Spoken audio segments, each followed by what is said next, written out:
Obviously, we talk about the FA Vase game, and I think that game just showed why we all love it, because it couldn't go much better for you.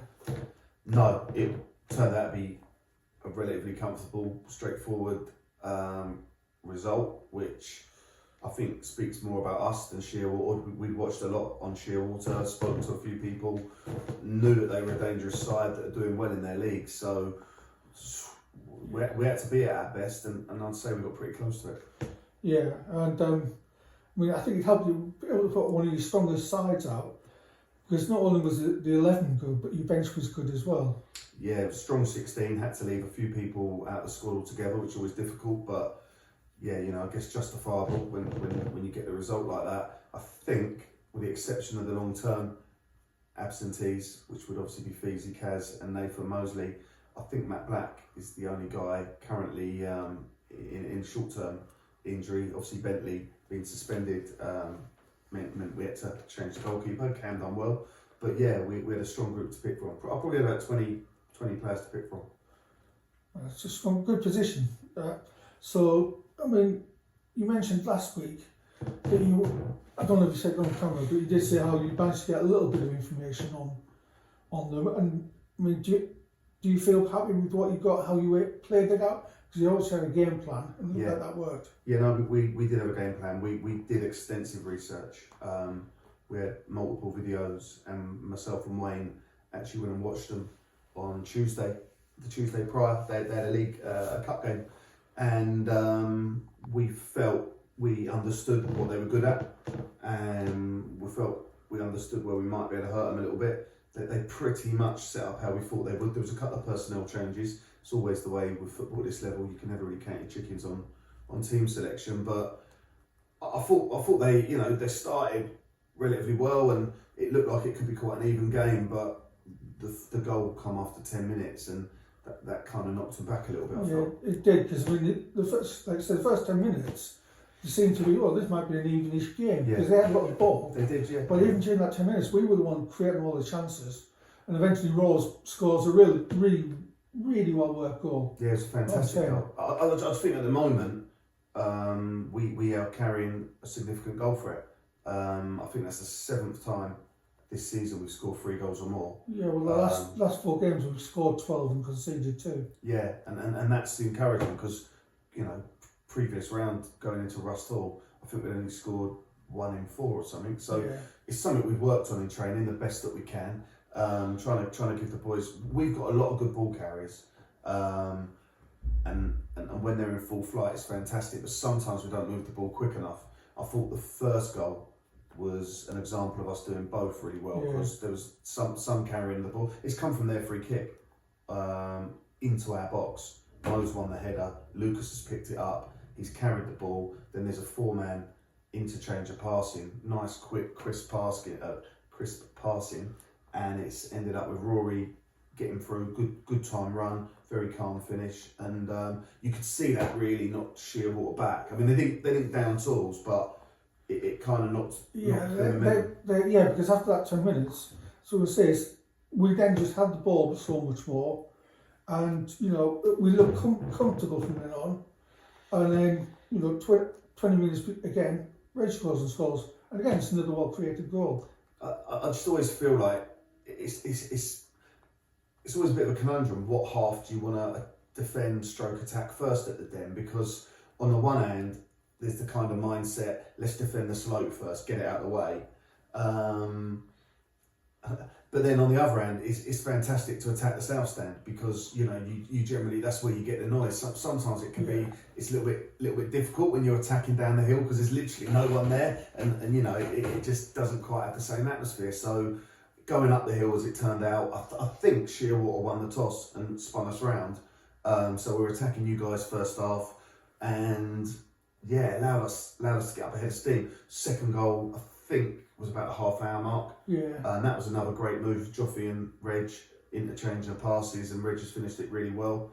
And I felt there's probably another 2, 3, maybe 4 examples where we'd had that kind of quick, incisive attacking. Didn't get a finished product, but I think we gave you guys plenty to cheer about, and you duly responded. We did, and again, like I say, in the second half, I think the first 5-10 minutes, we thought they'd obviously been had a chat and said you've got to go and attack them. So they came at us, but it didn't really last very long before it just went back into the pattern we had before, where we were comfortable, we were on the ball, controlling it. They never really threatened us when they had that little spell. We just created more chances. And again, I think I was saying the last interview, if we were being critical, why did it take 30 minutes to score a third goal almost? And that sounds really arrogant, but it was that sort of game where we were having the chances. I mean, look, we stated the obvious cliche. You're 2-0 up. The next goal is going to be absolutely pivotal because they get one back, nothing to lose, 90-minute cup contest. They're going to throw the proverbial kitchen sink at us, which we knew. Also, there was a thought process: will they change something? Will they change formation? Will they change personnel? I think they made a couple of subs at half time, try and revigor themselves a little bit. It wasn't by any means easy, but they weren't really managing to trouble Cam. They were having some of the ball, they were having some joy. Their dead balls were a little bit difficult for us to deal with. There were some corners, which there were good areas right under the crossbar. The long throw, it just creates a bit of chaos whenever anyone's launching a ball into your box with a level of accuracy. But we rode it all out pretty comfortably. And then Chris, Chris has stepped up, and that's as good a free kick as you're probably going to see at step 5. You could see literally the second he kicked that ball because it was in line with us. It's like an arrow, wasn't it? Yeah. And it was just, you could see that was going straight into that corner.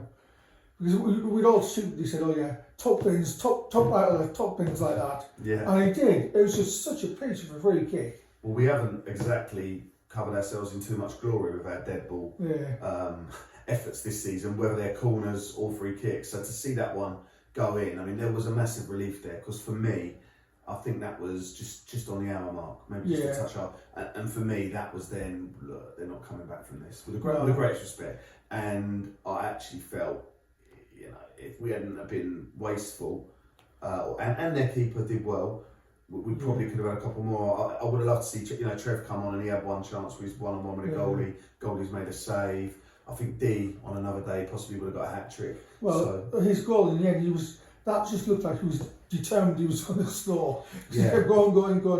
He does that from minute one though, doesn't he? Yeah. He's just so full of running, and after having probably had a little bit of a lull in form after the Whitstable game. Obviously he was flying then. Whitstable put the 7-day in for him, which he thankfully declined and decided to stay with us. He then did have a little bit of a lull in form. I can remember subbing him at Sutton, and I think I subbed him in I subbed him at Banstead. But the last couple of games, he's looked refreshed and ready to go again, and we've just changed his role a little bit and seem to be getting the best out. All of the attackers are really on fire at the moment, so it's fantastic. Yeah, well, I think that's right that he stayed on fire because it just looked like this is a game where we just played with real confidence. It's like we mentioned before about scoring 12, conceding 2, but that's winning 5 out of the last 6 games we've won. So we're in a good form, and I think that showed through the team the way they played. Yeah, it's hard because I still feel I know what we're capable of, and I know that when we're on it, we're a match for anyone. But I'm not naive or stupid enough or short-minded enough to forget about the 3-0 defeat to Corinthians or the 4-0 defeat to Punjab. Yeah. They're still in our locker, unfortunately. So we're starting to build a bit of form. I think, as we said, I think is that 5 wins out of 6. I think, and there's a good smattering of clean sheets in amongst there, which is always going to be the foundation for any good result. Well, 2 goals in 4 games, so that's all we conceded. And they were both against BS, who were top of the league at the time, so nothing to be ashamed of there. But we're nowhere near the finished article. But when it all comes together, we will be a match for anyone, and that will now be tested. That state. Yeah, we're just going to enjoy it. Hopefully, we can keep that form going and just enjoy it. Yeah, I hope so. But we want to win. We do want to win. We're all competitive. We want to represent the shirt. A lot of the boys are ambitious. We've had 7-day approaches come in for some of our higher achieving players, and thankfully they've all decided to stay. They want to stay because they believe in what we're doing and they enjoy it here. So it's important we now do actually meet our potential, because no one wants to be you know, January, February playing for absolutely nothing. It just comes a bit pointless. Yeah. One other thing I think we need to mention, just because it was bizarre, was the yellow card that the ref gave when we were taking a free kick. Yeah, I mean, I'll take some. I'll give the linesman some kudos, who actually was excellent all day, including his first touch when he pulled that one out of the end. But he was communicating with us in a good, jovial manner. And on that particular one, he was the one directing where Joffrey needed to take a free kick from. And yeah, the referee's chosen to book Joffrey for time wasting. And to be fair, the linesman stood up and he's flagged and he's called the guy over and he's told him that it was. And in fact, I don't think I've seen a yellow card get overruled at this level before. I've never seen that. Also, do you know what? Fair play to the ref. Yeah. Because there's a lot of jobs worth referees around that wouldn't have the humility to go, okay, that's my mistake. You can't say the fact that your whole team were pointing at it, and the whole staff stand was going, look at you, I know. But even so, some of the referees we've had this season would not have the humility to take that on the chin. So I'd take my hat off if I had one to that ref, and I'd say he was another guy who was very happy to talk, very happy to explain, and that's about all you can ask for, really, in a calm, reasonable, not patronising manner. Because none of us, none of us want to be talked to like we're kids. Yeah, but again, so looking forward, I mean, we've drawn against Windsor and Eton, third in the league, only lost once all season. On paper, we couldn't have a tougher looking game, could we? No, and having said that, hopefully if our home form continues, Windsor and Eton will be thinking exactly the same. I'm acquainted with their manager. He's a good guy. They're a good side. They'll do their homework well on us. So it's a royal battle, isn't it? I think two royal towns pitting themselves. They're a well-supported club, so they'll bring quite a lot down. We've got a few weeks before we really need to be focusing too much on it, and we've got some tough league games in the meantime, which are our number one focus. But it's something to sort of lodge in the back of your mind as a date we can all look forward to and enjoy. But and go back to what you were saying about sticking to that league, that's where we look next, because we've got Holland and Blaze, who on paper that looks quite an easy game. But I mean, what do you say to the boys after coming off that win like that to keep them grounded, so they don't think, it's going to be a walkover against Holland and Blaze? Because it's not. It's going to be a hard game. Well, look, I mean, for a start, let's not forget the last round of the Vase. We had the euphoria. Let's put it a bit. We had the satisfaction of beating Rustall when we backed it up by getting banged, rightly so. Pride before a fall, I think, is the saying, and there's no way anyone here is going to be taking it for granted. Yeah. Holland and Blair got some very good players. Dan Ellis played in goal for me at Crowborough for years. Geff's obviously there. Lewis Allen, who was with us last season's over there, and that's just to name a few. Dieko, who played for us for a little while, over there. They've got a good side, and the only thing I'm struggling to believe is why they're in that league position. Yeah. But they'll be desperate, like Corinthian and Glebe both kick-started their season with results against us. So I really would like to stop that hoodoo, and I'm sure they'll be doing everything they can to get some points on the table. It'll be on the 3G, so we can relax in the knowledge that the game's definitely going ahead, and we can prepare for it and be ready for a real tough one. Brilliant. Thanks a lot then. Cheers.